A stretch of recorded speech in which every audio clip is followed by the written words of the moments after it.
Desde o início da humanidade, o flagelo da guerra nos atinge constantemente. Seja por disputas territoriais, políticas ou religiosas, nós sempre estivemos dispostos ao combate. Do arco e flecha aos modernos mísseis, desenvolvemos tecnologias cada vez mais avançadas para matarmos uns aos outros. Nesse canal, abordaremos os conflitos que mais marcaram a nossa história, mas antes de assistir, deixe seu like e se inscreve no canal.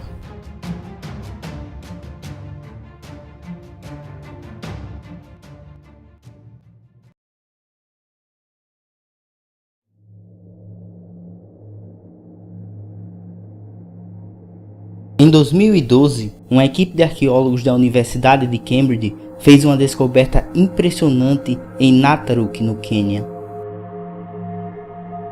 Várias ossadas de homens, mulheres e até crianças. Elas datavam de cerca de 8000 a.C.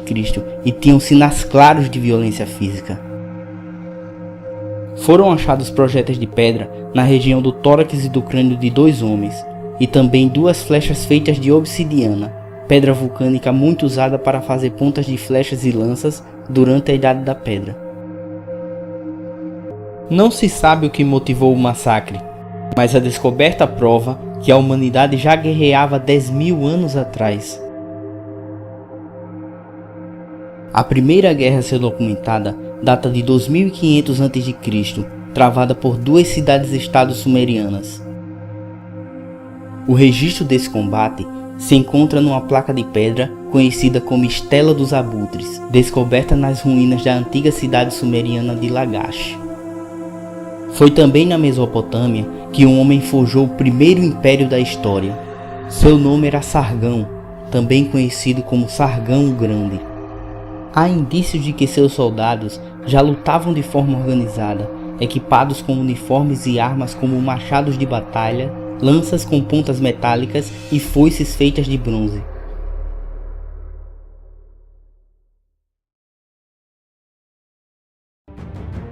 Durante o segundo milênio a.C., os egípcios construíram uma grande nação. Conhecidos por sua cultura milenar, com seus vários deuses e deusas, pirâmides gigantescas e estátuas colossais, eram também um povo belicoso, e a guerra fazia parte do seu cotidiano. Imagens do templo de Karnak mostram o faraó Tutmés III executando prisioneiros durante uma batalha em Meguido, travada entre egípcios e tribos rebeldes cananitas. Enquanto os egípcios expandiam seus domínios para a região de Canaã, eles entraram em rota de colisão com outra nação guerreira, os hititas. Os hititas tinham um exército formidável e muita experiência em combate, e após anos de rivalidade e conflitos, as duas potências se enfrentaram numa batalha colossal. A Batalha de Kadesh foi a primeira a ser documentada com riqueza de detalhes, táticas e formações militares. Um instrumento muito determinante nessa batalha foram as bigas, carruagens de guerra puxadas por 2 cavalos que na maioria das vezes carregavam um arqueiro e um soldado de infantaria. Os egípcios usavam uma espada feita de bronze com lâmina curva que ficou muito conhecida durante as guerras desse período. Seu nome era Khopesh. O grande faraó egípcio Ramsés II foi muitas vezes representado segurando uma dessas espadas.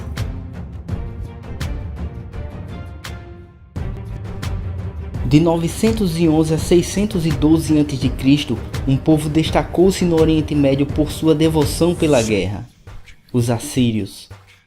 Os assírios ficaram conhecidos por sua reputação cruel e sanguinária.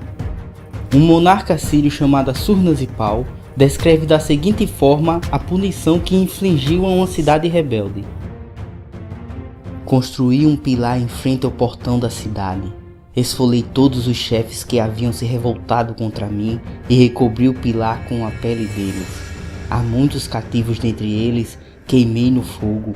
A muitos levei como cativos vivos, de muitos decepei as mãos, de muitos decepei o nariz e as orelhas, De muitos arranquei os olhos, fiz um pilar dos vivos e outro de cabeças. Mas os assírios não ficaram conhecidos apenas por sua crueldade. Eles proporcionaram uma verdadeira revolução no modo de se fazer guerra.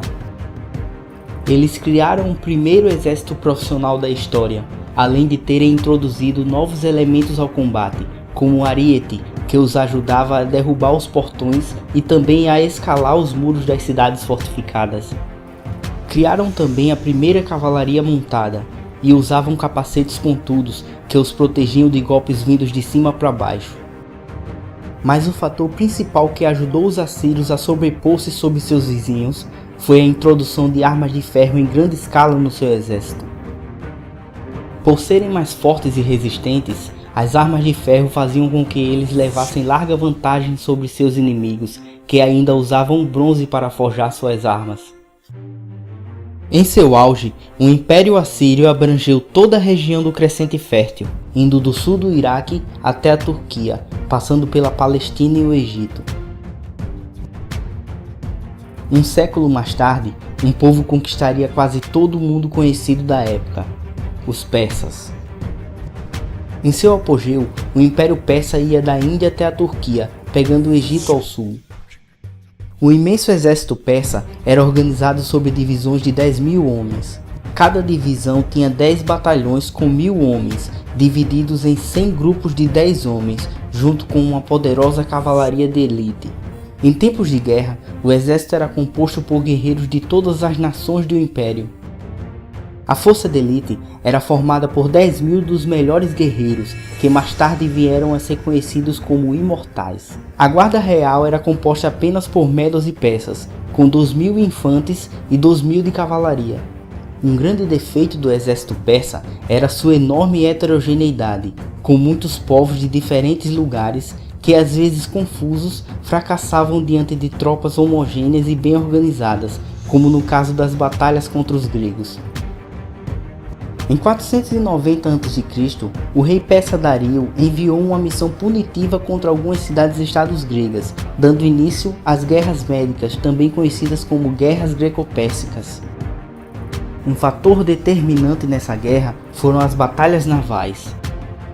Embora já existissem antes, foi nessa guerra que elas ganharam um caráter mais técnico, com operações mais amplas e táticas de batalha mais sofisticadas.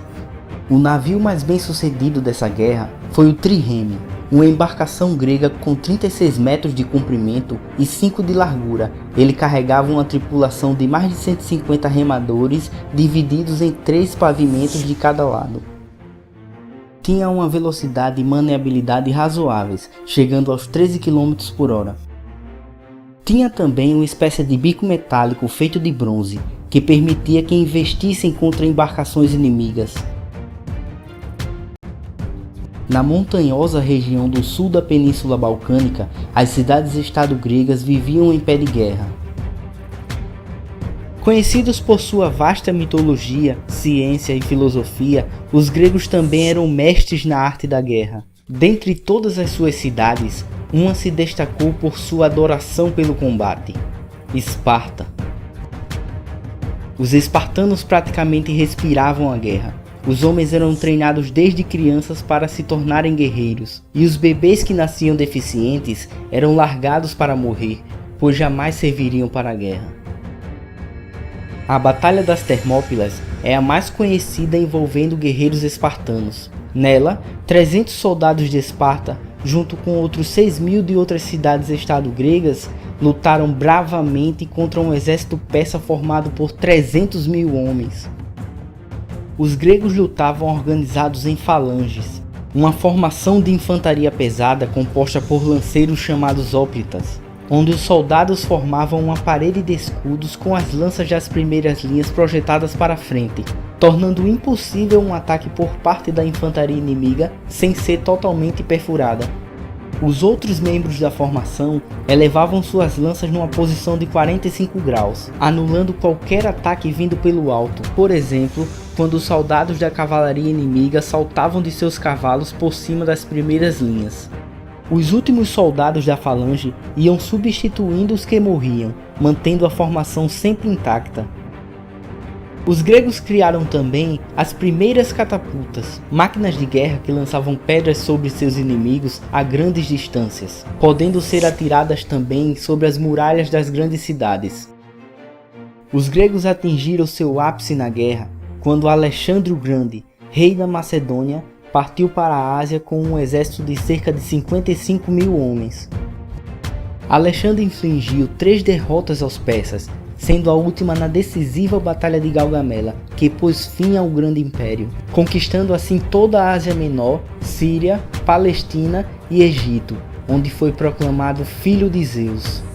Conquistou também a Mesopotâmia, toda a região da Pérsia e o subcontinente indiano, onde travou a mais sangrenta das suas batalhas, as margens do rio Hidáspes contra o rei indiano Porus. Nessa batalha, destacaram-se os elefantes de guerra.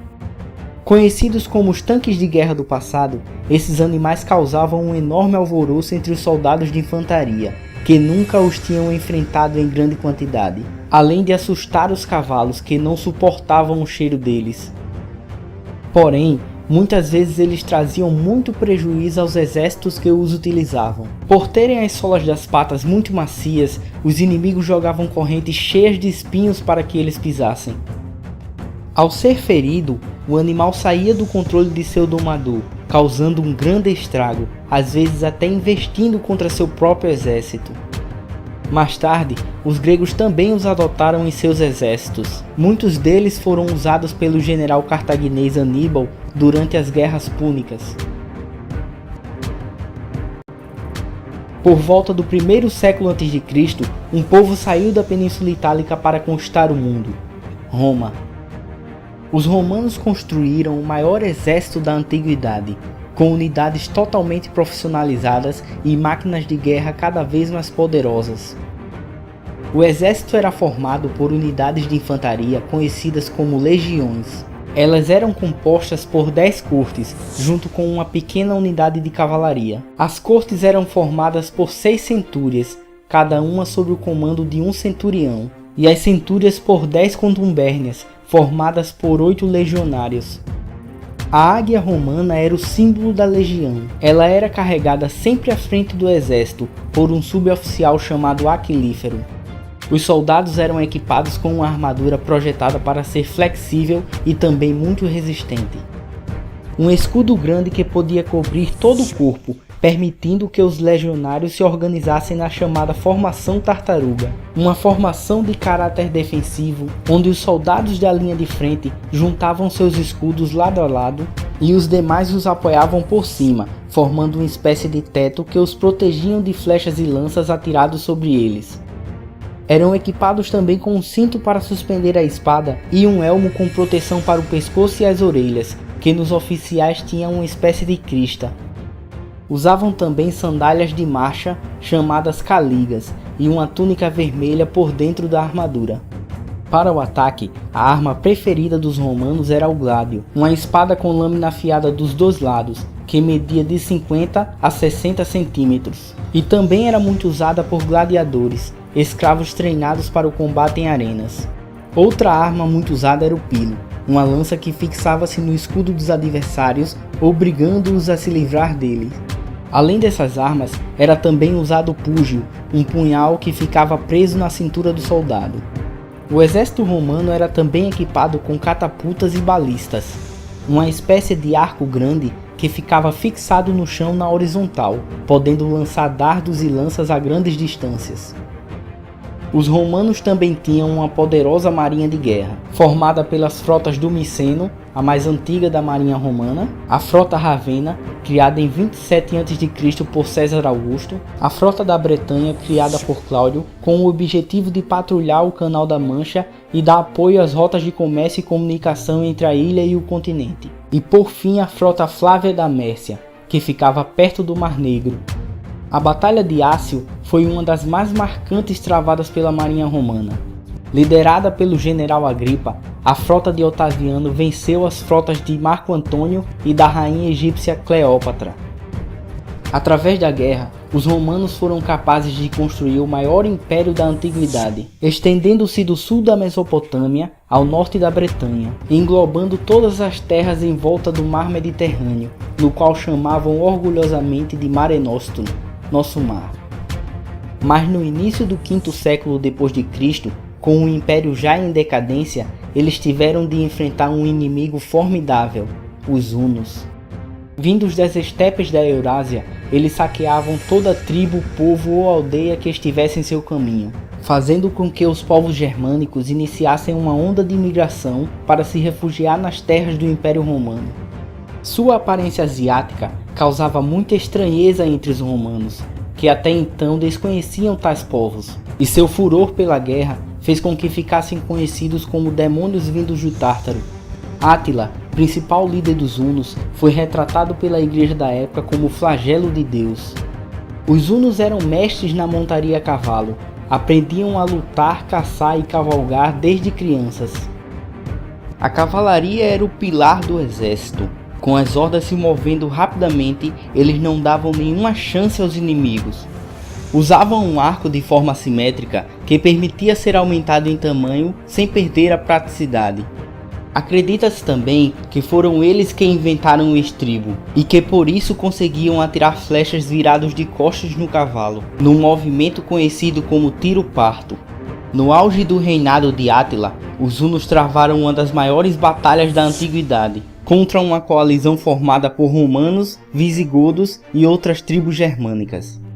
Liderados pelo general romano Flávio Aécio e o rei visigodo Teodorico, o exército aliado lutou bravamente e conseguiu finalmente fazer os hunos baterem em retirada. Anos mais tarde, o Império Romano teve um trágico fim, e junto com ele, o período que os historiadores chamam de Idade Antiga. Uma era hostil, onde a guerra e o saque foi o meio de vida de vários povos, nos quais formaram grandes nações e impérios, que são lembrados até hoje por terem lutado muitas das maiores guerras e batalhas da história.